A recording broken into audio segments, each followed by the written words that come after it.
Welcome to the LSE for this online event. My name is Amelia Peterson and I'm a fellow in social policy at the London School of Economics and Political Science. I'm very pleased to be here to welcome Dr. Amelia Roberts, Jolanta Lasota and Nikki Martin to the LSE today. Dr. Amelia Roberts is Deputy Director of the UCL Centre for Inclusive Education. She works internationally and with UK local authorities and school alliances to improve the attainment and participation of pupils with special educational needs and disabilities. Jolanta Lasota is Chief Executive of Ambitious About Autism, which is a national charity for children and young people with autism. It provides services, raises awareness and understanding, and influences policy. She also chairs the Autism Education Trust, a not-for-profit program which is funded by the UK Department for Education. Professor Nicola Martin was formerly head of the Disability and Wellbeing Service at LSE, and she now heads up the Critical Autism and Disability Studies Research Group at London South Bank University, where she's Professor of Social Justice and Inclusive Education. On this International Day of People with Disabilities and in the midst of a global pandemic, our speakers will be reflecting on what needs to be done for children and adults with disabilities to have equal access and opportunities in education. For those Twitter users in the audience, the hashtag for today's event is hashtag LSE COVID-19. And this is an online event that's being recorded and will hopefully be made available as a podcast, subject to no technical difficulties.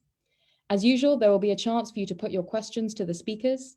To submit your questions, please use the Q&A feature at the bottom of your screen, and questions will be submitted to myself and I'll pose as many as possible to the speakers. Please let us know your name and affiliation, and we're particularly keen to hear from our students, alumni and incoming students, so please do let us know if that applies to you. But now I'm delighted to hand over to Dr. Amelia Roberts. And good news, I've remembered to unmute.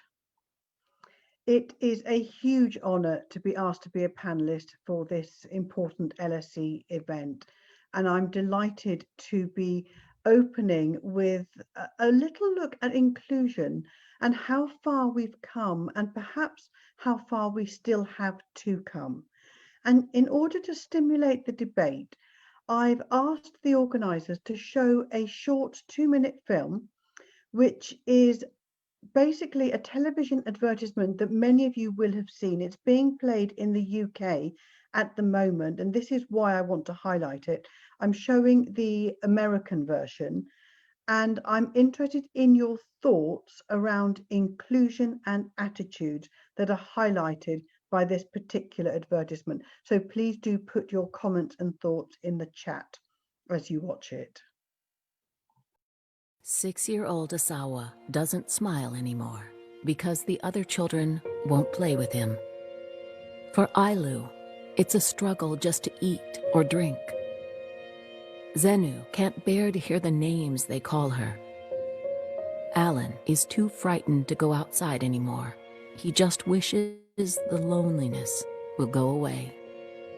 For children living with untreated clefts in the developing world, their lives can be filled with heartache and pain. Some will face a life of isolation, sickness, and infection. Many will struggle just to eat, or drink, or even breathe. But a safe surgery could change their life forever. Please, will you do something incredible today and help them smile?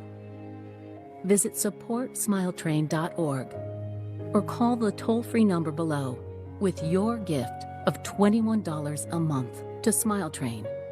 That's only 70 cents a day.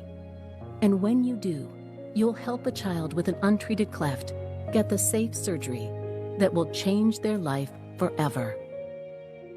When you sign up with your monthly gift, you'll receive regular updates and photos of the children you've helped save. You can help these children feel like they belong again. Give them a chance to learn, to play, and be accepted. You'll help take away the pain and give them a new smile, a future, a chance to shine. Just call the number below or visit supportsmiletrain.org with your gift of only 70 cents a day.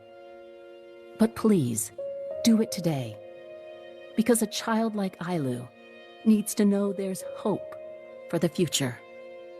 Go online or call now.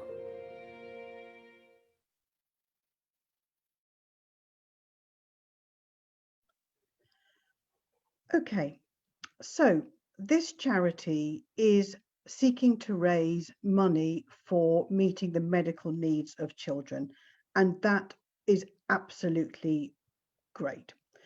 The question that I have is some of the assumptions that are blanketed into this video. So I'm just going to read you some of these phrases.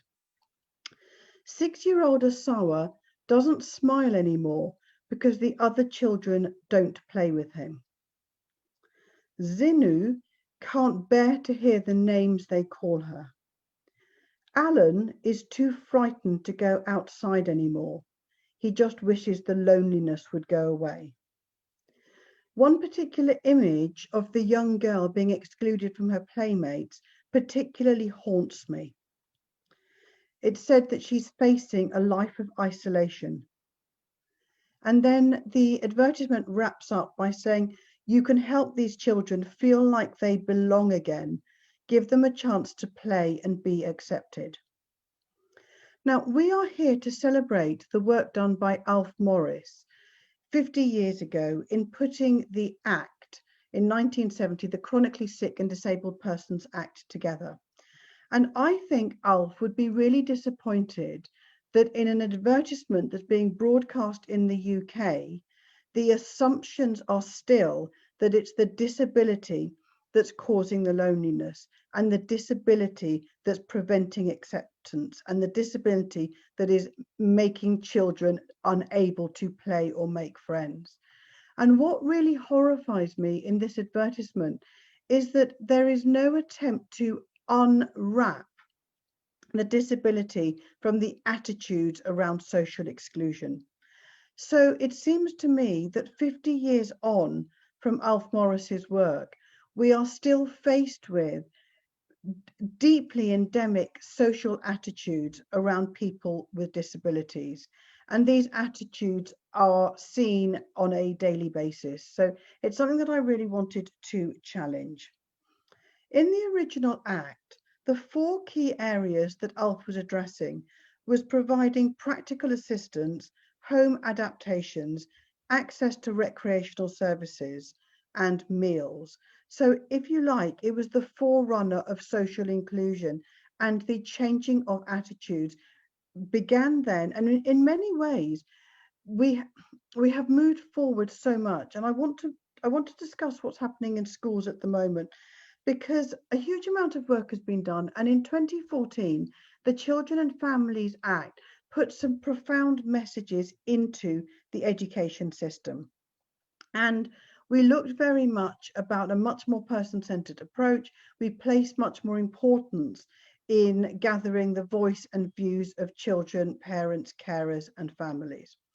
We also talked very much in education about what's known as the graduated response to need. So we're thinking about how needs can be met in the mainstream environment, and that we should be thinking about differentiation in the classroom. We should be thinking about attitude and relationships. We should be thinking about the systemic approach to supporting young people in schools. And I just wanted to share briefly with you a piece of work that we're doing called, it's a piece of research called Wellbeing and Behaviour, identifying interventions for positive participation for young people at risk of exclusion in school in order to reduce adverse long-term societal impact. And one of the things that we think about in terms of reducing exclusions is thinking about all the micro level exclusions that can occur in school. And micro level exclusions might happen at that point when a young person approaches a group of children in a playground, wants to join in that game, and is excluded from it. Another micro exclusion might be a child in a lesson who is unable to access a particular activity in that lesson, so they are excluded. And one of the things that we're looking at is how micro exclusions bundle together and form part of the roadmap whereby exclusions happen in a more fundamental and irreversible way. And one of the ways that we seek to address this is through a knowledge exchange program, which we call SWIRL, standing for Supporting Wellbeing, Emotional Resilience and Learning. And in the case of this particular piece of research, we're combining SWIRL with social pedagogy ideals. And what this means is that we are looking at the role of whole school systems that underpin inclusion. And to do that, we think about several domains so that schools can start to analyse what they are doing as a whole system to support inclusive practice. And I'm just going to briefly share 4 of those domains with you. One of the domains is building relationships, and whether the concept of relationship, person-to-person relationship, is at the heart of the school curriculum. So this would include friendships, peer-to-peer friendships, but it would also include the relationship between schools, parents, carers, and families. It would include the relationships between teachers and playground staff, or teachers and teaching assistants, and it would also include relationships between teaching staff and children, but thinking about relationships and how they support inclusion. Another domain is robust communication systems. Whose role is it to do what? Who takes responsibility for what? Who holds the story of a particular child? Whose role is it to communicate? Whose role is it to gather communications from different stakeholders? Another element, and this is one that I feel really passionately about, is the role of the teacher. So thinking about the accessibility of a lesson, who needs an activity at the beginning of a lesson that helps them to settle, helps their brain to think back to what they've learned previously in a particular class? Who needs 4 or 5 minutes for their limbic system to calm down after play? Who needs time to reactivate vocabulary so that they can access the curriculum? Who needs time to process thinking before they are expected to write or read or listen? Because all of these activities can be really challenging for children with special educational needs and or disabilities. So the role of the lesson, making sure that activities are challenging at the right level, exciting, engaging, interesting, and crucially using collaborative learning so you can really activate interest in the curriculum and make sure that children leave each lesson knowing that they are clever and knowing that they have achieved something. And then finally, the 4th domain that I just want to share with you is thinking about whole system planning and design. So if a school perhaps invests in a really wonderful strategy like nurturing curriculum, or they have really great provision in place, but on the other hand, their behavior policy is still punitive of certain children, or children who lack organizational skills, or children who don't have support from home, then the thinking is not joined up, and the energy that's going into one part of the system is being drained by something that isn't right in the other part. So I have promised to speak only for 10 minutes and my cue has just arrived. So that was just me starting the ball rolling, thinking about inclusion and thinking particularly about how we can think about whole school environments so that we can educate equally. Thank you. Thank you so much, Dr. Roberts. Just a reminder for the audience, if you have questions at this point, please do put them in the Q&A and we'll save them all for the end. So for now, I'll just pass to Jolanta Lasota. Thank you, Emilia. The subject of tonight's lecture is deeply important to our charity. In many ways, the evolution of our charity has mirrored the changes in society and legislation over the past 50 years.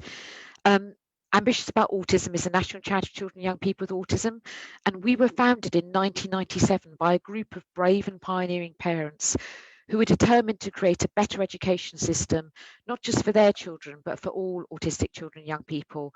Something that was a real challenge even back in 1997, and still is now to a degree, as we'll talk later.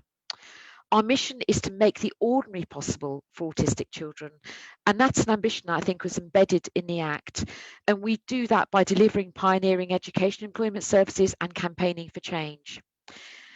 It is difficult to believe that just 50 years ago, within a generation, disabled children and young people had no legal right to education support. These children were born into a society that defined them on medical terms as problems to be solved. They had very little hope of being treated as equal, respected and valued members of our communities. They were denied many fundamental rights, but being denied the right to education was arguably one of the most injurious, limiting their potential to learn, thrive, and be part of a community.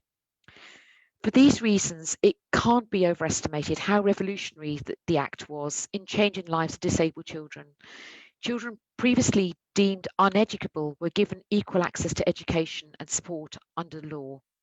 Local authorities were given the duty to provide special educational facilities for children, and that these should be on par with what was provided for other children. So much has changed in 50 years. Inspired by this activism, society's views of disability began to shift away from the medical view of disability as a fault to a social model focused on removing barriers placed on disabled children by society. The shift in attitude away from disabled children and young people being seen as a problem has hugely increased their representation and inclusion in mainstream schools and wider society. When the Act was first introduced, there were very few disabled pupils being educated in mainstream schools. Now we see 72% of autistic pupils in mainstream schools. Sadly, though, however, as the leader of a charity focused on defending these hard-earned rights, I know that there are still many problems in the education system for disabled young people, and particularly I'm aware of all the problems for autistic young people. There is still a lack of understanding and, more worryingly, a lack of ambition about what autistic young people can achieve with the right support. Too often instead, they face exclusion and bullying in education, resulting in very poor outcomes in school and then in adulthood. This really impacts in terms of individual lives, lost talent for employers and our wider society, and a massive £32 billion a year in the public purse annually. For me, there are three key areas we need to address. We need to provide an education system that is personalised, participatory and purposeful. Beginning with personalised education.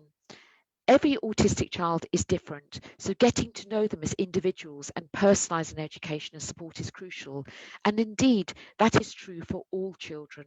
A one-size-fits-all approach simply doesn't work. To achieve this, we have to help young people to get a diagnosis early, and that is still a difficulty. But that diagnosis has to be followed by a person-centred assessment that focuses on their interests, their strengths and their goals. We need to move away from labels to supporting outcomes. While doing this, we need to move away from an outdated measure of what success in education looks like. Too often, we make incorrect assumptions about what people can and cannot achieve based on our own conscious and unconscious biases. This is especially true for children and young people who are minimally verbal and have learning disabilities. We make enormous assumptions about their capabilities. And additionally, our education system and society more broadly is still more focused on cognition than other strengths that are equally important and just as valuable, such as collaboration and kindness. Secondly, we need to work on our system being truly participatory. Autistic children and young people and their families are amongst the most marginalised and disadvantaged in our society. A significant proportion of those we support are from Black and Asian minority ethnic communities, and we know this makes them even more at risk of discrimination. We also know that children from poorer backgrounds with parents who don't have the means or ability to advocate on their behalf face yet more barriers. The various intersectional barriers of race, poverty, disability and others, compounded with the general lack of understanding and awareness of autism, is leaving autistic young people and more broadly disabled people absent from our communities and our schools. Our research has found that exclusion of autistic pupils from schools has increased by 60% in 5 years. We also know there are over 2,000 people with learning disabilities and autism in secure inpatient units in England, receiving care many miles away from their communities and often never returning home. It shouldn't have to be like this, and we need to try and remove the stigma and increase inclusion. In order to do that, we need to create an education system that engages and promotes participation with autistic young people and listens and responds to their views and needs. Too often in education, there's a lack of understanding from teachers and staff about what an autistic person needs to be able to thrive in a classroom. Not having this knowledge leads to meltdowns, breakdowns, and results in their removal from classrooms or worse, from schools altogether. Training for professionals is key. We're going to see a rollout of mandatory training on autism and learning disability in health and care, but we need to see this mandated and embedded in education. And continuous learning from autistic children and young people will enable us to strive for a truly inclusive education system. Finally, I'd like to talk about purposefulness. We always talk about place when it comes to disabled children. We often don't talk about purpose. We need to be ambitious for young people and provide them with education and enable them to reach their goals, whatever they might be. And those goals may seem atypical in our society. This work must be underpinned by an education system that is geared towards best outcomes for every child. And it must be delivered by educators who see the whole child and tailor support to their needs and circumstances. It's vital it happens urgently because sadly, despite some progress, at the moment, too many autistic young people face very poor outcomes in education. This results in only 16% of autistic people being in full-time paid employment, with similar amounts in part-time employment, with an overall employment rate of 32%. That is not the problem of young autistic people not wanting to work. The problem is too often the assumption is they can't. And we know 99% of autistic young people say they want to work, but only 19% have good careers advice. Ambitious about autism, we're currently running an employment program called Employ Autism, which is focusing on systematic change. We're currently working with educators, employers across the country to build a model and a bridge between education and work. We show employers that with a little bit of adaptation, imagination, and inclusive ethos, autistic employees can not only survive, but thrive in a workplace. And we've had some fantastic results. So in conclusion, I think still too often society has created a massive filing system for disabled children. We label people and we put them in folders that suit us and are informed by our own biases. It's archaic, it's difficult to escape from, it's life limiting, and it's expensive, both in terms of actual cost and lost opportunity. Every child has a right to receive a fulfilling education. No child should ever be filed away. We need a new, more person-centered and flexible education system, free from conscious and unconscious biases and focused on positive outcomes. We shouldn't do this because we think it'll save money. We can't and should not put a price on children's lives. We should do it because every autistic child and young person has something to contribute and a right to participate, even if we lack the imagination yet to see this. Thank you. Thank you so much. So many inspiring aspects there. I look forward to hearing more about all of them. But I'll pass now to Professor Martin.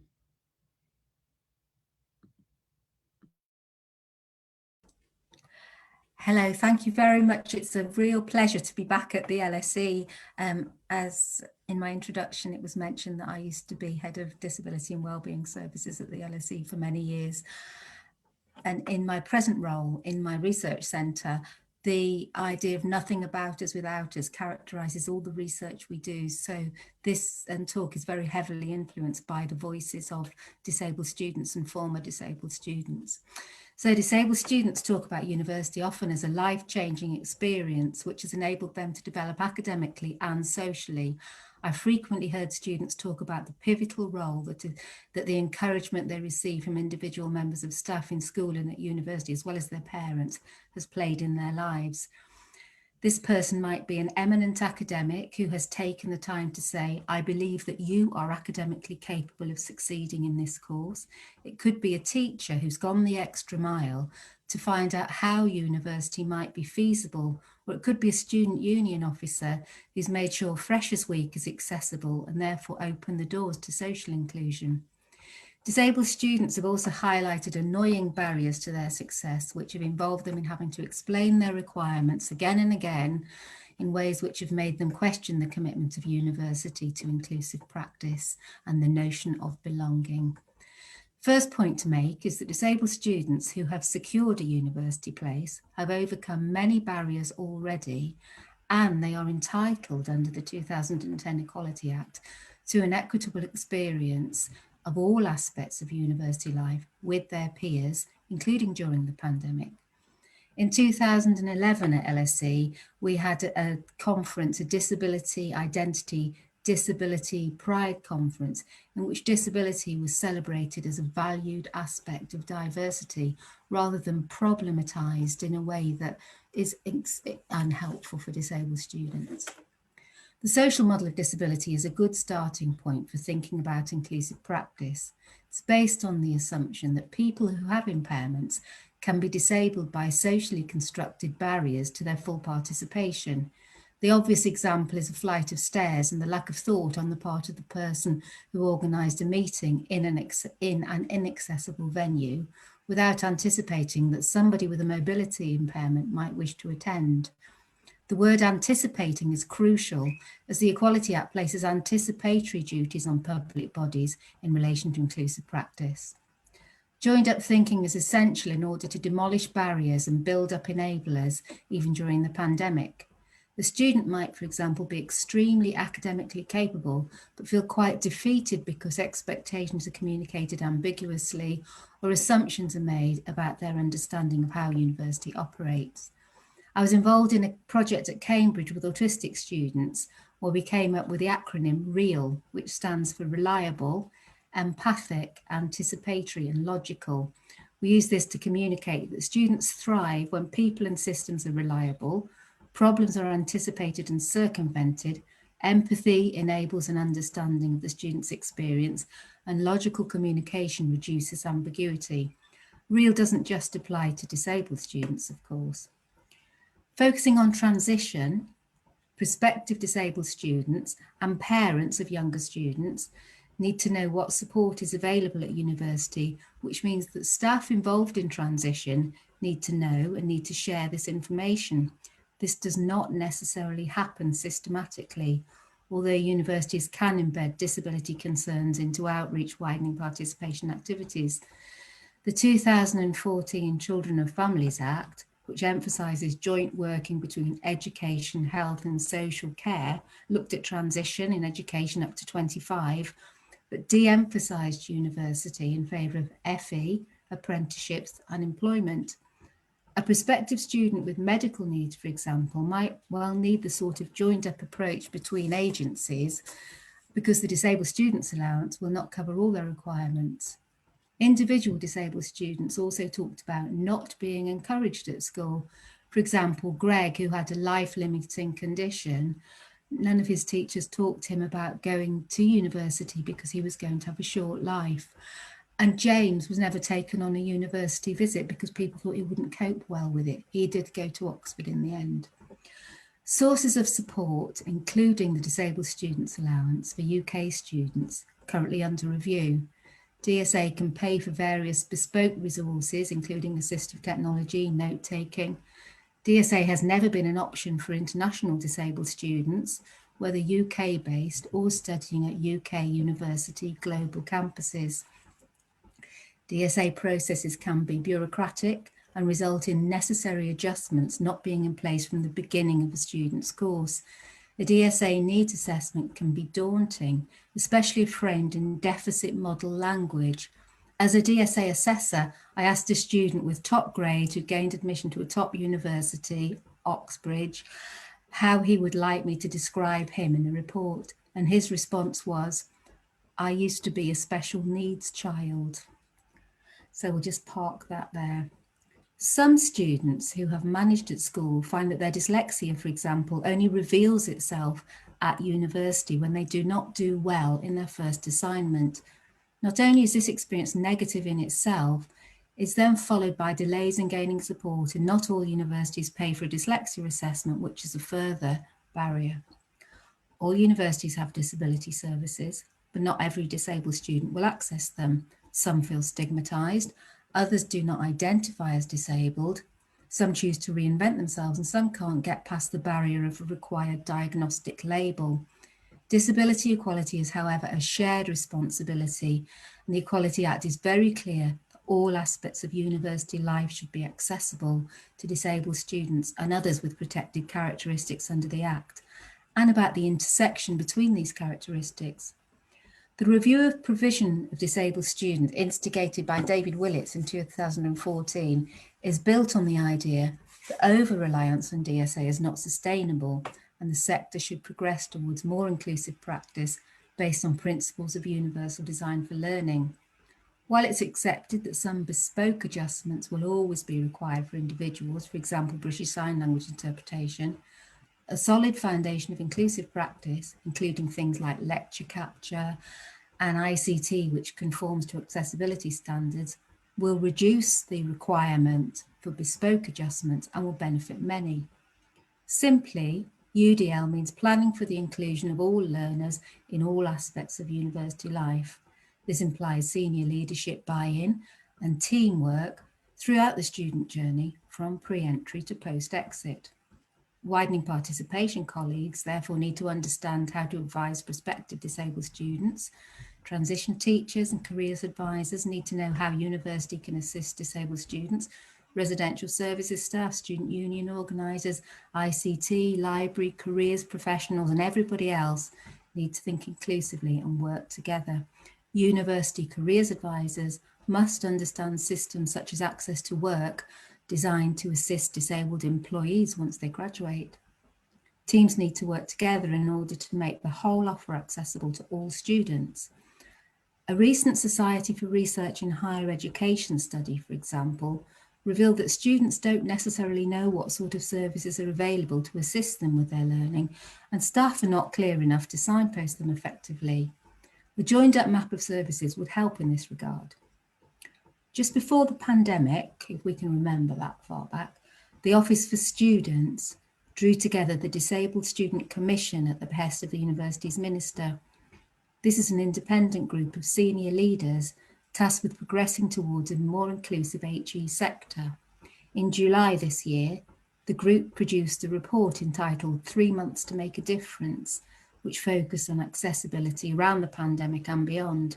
It considered all sorts of different avenues, including clearing, delays in DSA assessment, induction, accessibility standards for ICT, every aspect of teaching and learning.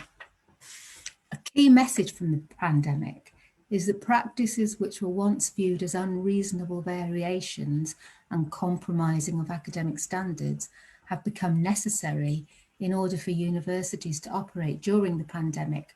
Practices such as recording lectures, asynchronous delivery, taking exams at home are now essential and could be sustained.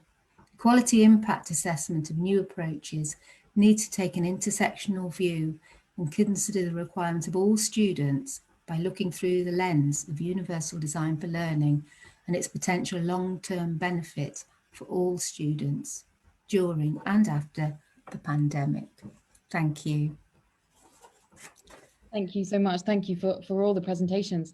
We'll now open the floor to questions from the audience. So please type short questions into the Q&A box and we'll try to answer as many as possible. And please, if possible, include your name and affiliation. I'm going to start there with a question from Facebook, from Chris on Facebook. This is perhaps particularly for Jolanta, but Amelia and Nikki do chip in as well. So Chris is saying, if autism is really a gift to be celebrated as opposed to a disease or a disorder to be treated, how do we go about changing public perceptions and provisions? So perhaps one suggestion for starting there. So Thank you for that question. That's a great question. I think the main way of increasing people's understanding is through having contact with autistic people, and actually for people to understand the whole spectrum of the whole autistic spectrum, and to understand that it's I think people have some very old-fashioned views about it being a linear spectrum with people who are more cognitively able and less cognitively able, and there's some very, very rigid views still in our society about autism and disability. So I think the most important way is to actually meet people and to have awareness courses developed and delivered, co-produced with autistic young people and adults, and I think that's a great way of busting a lot of those myths. Brilliant. Yeah, Nikki, do come in. Absolutely, just completely endorsing that. But just to say as well, something that we've set up in our Critical Autism and Disability Studies research group is a principle that all autism research includes properly paid autistic researchers.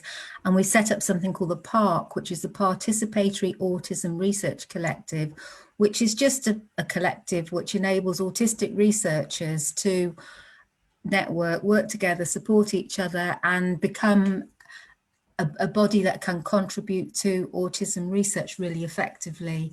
And anybody who's interested in the PARC, just Google it, and it's inclusive, you can join.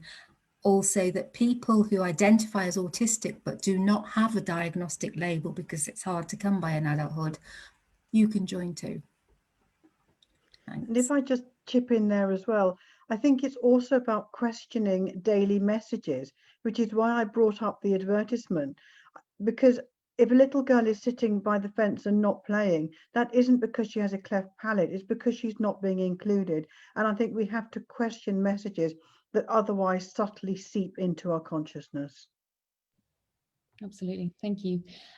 We've got a question from D. Stivey about today. It's been announced that all secondary students taking exams next year will have their grades adjusted upwards in the light of COVID. So in the light of the challenges that disabled students face in school, should a similar affirmative action be formalized in perpetuity for their university admission?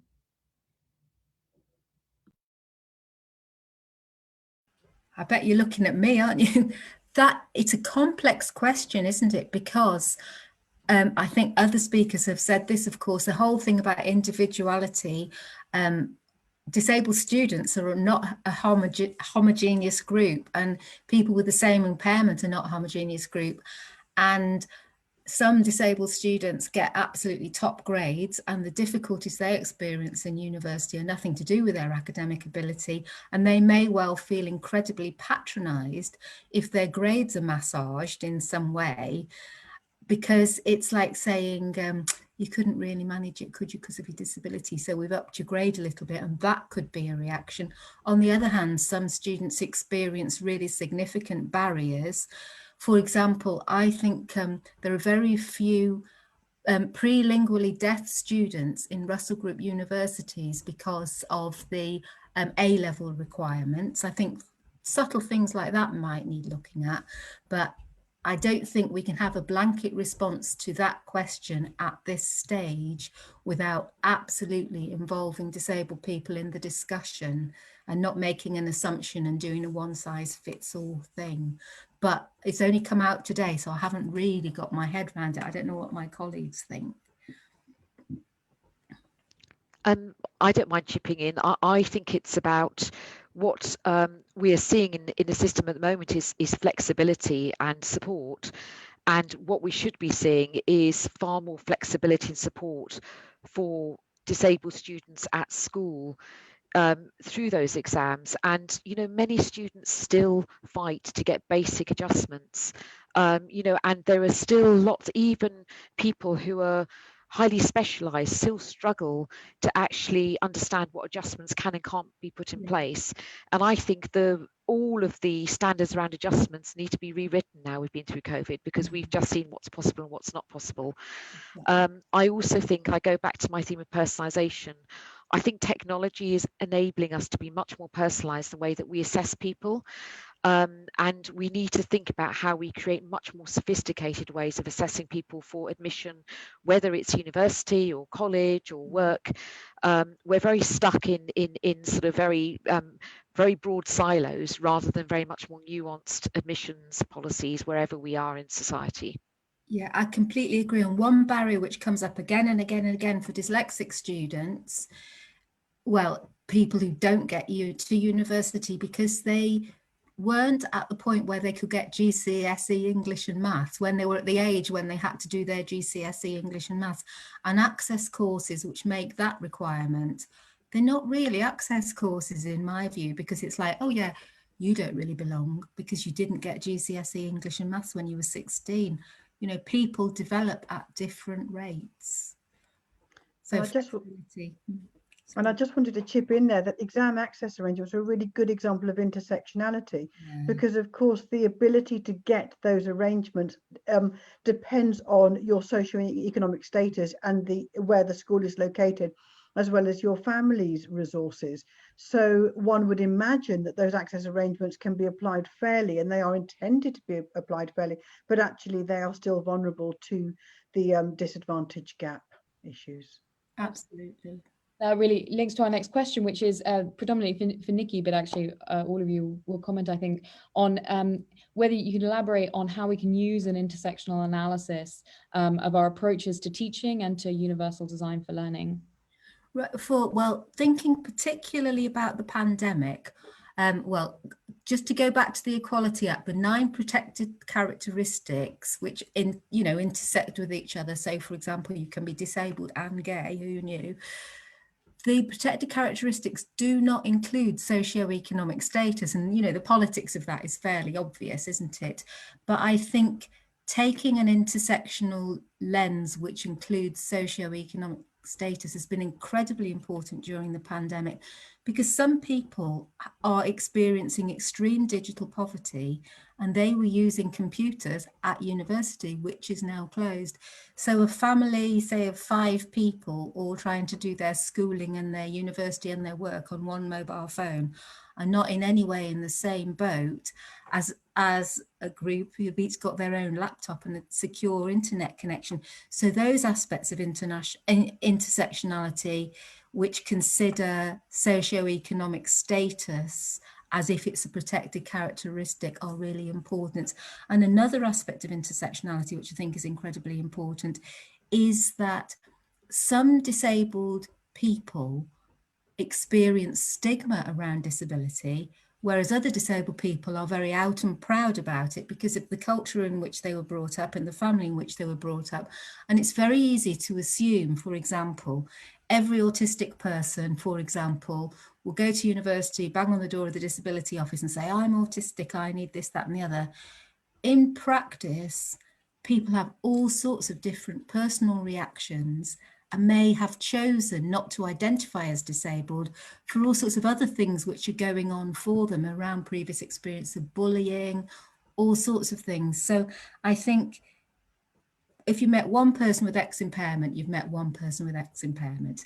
Everything that is going on in their life as well is really relevant. If you're the first person in your family to go to university, you don't necessarily have the social capital that somebody who's got 2 professors for parents will have, etc., etc. So I'm just saying it's subtle in relation to intersectionality, but the immediate thing I think is socioeconomic status in relation to access to learning during the pandemic. That's if I had to make a priority list, I'd put that at the top. We'll go into a question from Jane Chapman, who's really loved all the ideas about what can be done and wondered about any particular examples of practice of schools, how they're embedding things into a kind of whole school approach. I'm happy to start that one off. I would say that I see astonishingly good practice in a lot of schools. So I think there's some real hope there. We see really passionate teachers and head teachers, very talented teaching assistants. I would say that the overall picture as I perceive it is really positive in many schools, but that's not to say that a good deal of work isn't to be done. If you want one quick steer as to something that I think is really powerful, it would be lesson study. And lesson study is a really powerful structure that schools can take on board, which enables teachers to jointly plan lessons, looking at and focusing on one or two focused children and scrutinizing, observing how they're responding to different activities, then coming back and replanning the lesson. So it's a structure that's sustainable, and it enables teachers to work together to be really rigorous and proactive about how they're meeting the needs of young people. So that single thing, I think, can be incredibly transformative. And I'm happy to give I've lots of examples, so there's some real positives to say out there. I mean, I chair the Autism Education Trust, and the Autism Education Trust is working with over 70 local authorities that are embedding autism standards across the school. So this is a universal standard. And we in our own schools at Ambitious About Autism have a tiered system of support. And I think what's really important is the bits that people really struggle with is, I think, the universal level. So people often go towards individualized support rather than thinking how can they create enabling environments through that universal tier. And in our schools, for example, well-being is built proactively into the curriculum. So throughout the day, we, for example, have yoga and mindfulness to help people to calm and to access their learning. And that's considered universal. And obviously there are tiered approaches after that. But I think teaching schools that this isn't about huge amounts of expenditure and specialists in every school. This is really about changing the universal system. And we do see many schools. If you go to the Autism Education Trust website, you'll see many schools applying universal systems. Most adjustments are minute. They are a couple of £100 if that. And so the idea that you have to sellotape a teaching assistant to every person who have a special educational need, I think we've proven that that's wrong many years ago. And can I just comment on transition to university? I think it's incredibly important to get away from the tyranny of low expectation. I think that is incredibly important, but also that students don't start university fully formed, and it's very easy to have this sort of deficit model approach. So what we tried to do this year at South Bank is we've developed a pre-entry self-assessment for all students, which says nobody starts university knowing all these things, like, do you know how to do Harvard referencing? Probably not. Most people don't. So the student carries out a self-assessment, and the self-assessment signposts them to resources which tell them how to do the things they're really scared to admit that they don't know how to do. So they develop their own action plan, and then they develop an understanding of all the services that are available to them across the university in a joined up map. And they are being proactive about developing academically rather than waiting until the first assignment's been and gone and trying to sort of mask the fact that they are struggling. And it's just trying to change the narrative, really, just flip that narrative so that students don't think I'm either a student that can do it or a student that can't do it. And there's everything in between, because all students are on that journey, and it's just making it so ordinary.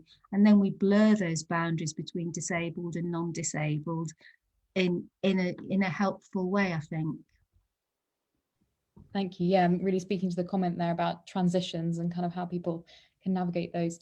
We've got a question from Claire Dorothy about the fact that schools and consequently teachers are routinely judged publicly by fixed set of published criteria that are sort of broadly based on academic outcomes, predominantly GCSE results, as well as external inspections. And so in the kind of current political climate, how can schools also demonstrate kind of softer, inclusive outcomes? That's a really interesting question. Gosh, I think pupil voice would be a really powerful way to move forward on this one, but to find ways to give a platform to young people so that they can share their stories and narratives, I think would be a really good place to start. So I am tempted to talk a bit about case studies, but also showcasing what's happening, showcasing the diversity of activities and the diversity of people involved in those activities would seem to me to be a really powerful way forward. I would also say blogs, writing articles for the National College of Teachers, challenging the way schools are measured as well. I don't think it's all about accepting that the status quo is necessarily the right way forward. It's about coming together as a group to maybe challenge some of those structures as well. I think I would really support that, and I think what's really important is that there are opportunities within the Ofsted framework to really think about equalising, for example, personal development with academic achievement. And every school is able to set out its own stall. So, you know, not every school has to conform with the same expectations. And I think Ofsted is gradually looking more for schools to create a rounded curriculum, a rounded environment. Examples of where we've tried to, in the Autism Education Trust, for example, create things. We have created a progression framework which demonstrates progression in social skills, emotional skills. So it's actually formalised and can be aligned when reporting progress against all other aspects of education.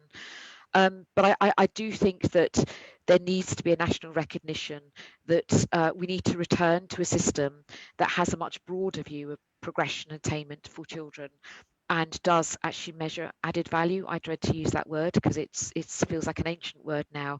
But without that, we do have a perverse incentive to drive leadership towards very narrow measures of achievements. Yeah, I would just say, since this is sort of one of my areas of research around school accountability systems, that there's a really interesting moment, you know, as everything with the pandemic, there's kind of a bit of an opening where, as with exams, Ofsted are also, you know, having to change some ways about how they're doing things. And just as you say, Jolanta, there is actually quite a lot of scope in their frameworks. They're really interested in getting a broader perspective of what schools do, and inclusion should absolutely be a part of that. Fantastic. So just to encourage, if there's any one last question that anyone wants to bring in here, otherwise I'll just turn back to the speakers to see if we have, oh, fantastic. Sorry, I've just seen one come in from Simon Phillips that was here earlier. So this is Simon Phillips from the Institute of Contemporary Music Performance here in London. So how can we move to bridge the gap between, you know, pre-higher education to higher education, to try and address this story of students arriving at university who have had support arrangements in the past, but that they haven't then heard of the DSA systems and they haven't been advised of a formal diagnosis. So sort of, again, this question of transitions and yeah, how can we really start to bridge that gap? Well, the Office for Students is really on this in relation to access and participation statements. They're very interested in knowing how that gap can be bridged and what universities are doing at a strategic level. But at an operational level, I think it's incredibly important that people involved in the transition from one phase to another have a very, very clear understanding of what is on offer in the progression to higher education, for example. So things like the DSA, if you apply, it's very often the case you start university and your DSA is not in place at the moment when you need the support more than anything else. And I think it's about almost bespoke regional relationships between schools, colleges and universities, because even if a student isn't progressing to a university in their region, the structures are the same in relation to the DSA. So for example, when I was at LSE, we used to hold an event with SOAS for transition teachers, careers advisors, pupils, and we tell them all about what was on offer at university. And we brought in loads of students from the University of Greenwich to do this. And I felt really alarmed that they were always amazed. And I'm sure it's changed since then, but it's about joined up thinking and relationships to bridge the gap between the stages. And it's also about widening participation beyond the front door. Once students have started, you know, a supportive first year with study skills and everything else built in, so they're not expected then to hit the ground running and do things that they maybe didn't have to do during their BTEC, their A-levels, whatever it is. I don't know if that's helpful. It's such an important point, and we are going to have to close shortly, but I think that's such an important point to end with, that idea that widening participation, as with kind of universal design for learning, is really good for everybody when we do it well. And so, yeah, this, as with many aspects of inclusion, this kind of really widely spread benefit. I just want to bring in Yara's comment that's come in here about sort of largely a Eurocentric approach to inclusion and inclusive approaches to teaching that we have here. And so, although I don't think we quite have time to go into the many other ways we could be thinking about this, just if anybody did want to make any final comment on kind of seeking more diverse approaches, I just wanted to put that out there before we close. It is a Eurocentric approach in many ways, and I always caution my students when they're talking about inclusion being sort of a global thing, because universal primary education was aspirational in the Millennium Development Goals and is still part of the Sustainable Development Goals. That access to education for everybody is not a global reality at this stage. And I think one thing that universities can do is think very carefully about what they do in their global campuses in terms of their approach to equality when they're operating in other parts of the world, for example. But I think we always have to keep in our head that the world isn't full of people who've got enough to eat, access to the internet, educational entitlement and everything else, and always start from that social justice premise, I think. Yeah, and our understanding of all these concepts could look so different in different places. Yeah. I also want to mention, Emily, I'm afraid we don't quite have time for the question, but Emily's question was about frameworks of provision for working with children in bilingual mainstream schools during the pandemic. And I'm sure that Jolanta would be happy if you wanted to get in touch, or that Ambitious about Autism would have some ideas there. So Emily, I do hope you get a chance to follow up. I'm afraid we are going to have to close out there. It's been a great pleasure to have the opportunity for both me and I think all of you to listen to Amelia Roberts, Jolanta Lasota and Nikki Martin. Thank you very much for taking part, and we're really grateful that you could find time in busy schedules to be with us today. Just to say again, this event is linked to the launch of an online exhibition at the LSE Library, Alf Morris and the Chronically Sick and Disabled Persons Act. And so please follow the link in the chat for more details on that. And it's also part of LSE's Shaping the Post-COVID World initiative, which is a series of debates about the direction the world could and should be taking after the crisis. So many more events there for you to look out for. So just a thank you again for me, and have a good evening.